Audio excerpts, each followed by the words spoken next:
ঈদ চলে আসছে, মেহেদি দিব না তা কি হয়? প্রতিবারই হায়ার করে নিয়ে যায় আমাকে মেহেদি দেওয়ার জন্য আমার ভাগ্নিরা।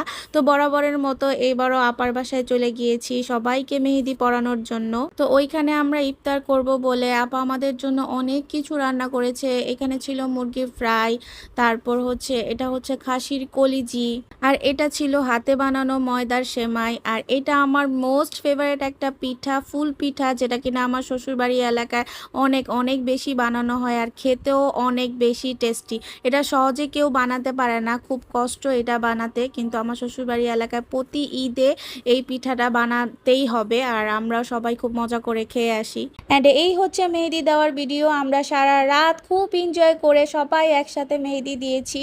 আর অনেক দিন পর আপার বাসায় থাকা হলো, সবাই একসাথে আমরা গল্প, আড্ডা, খাওয়া দাওয়া সব কিছু মিলিয়ে মেহেদি দিয়েছি একদম সেহরির আগ পর্যন্ত।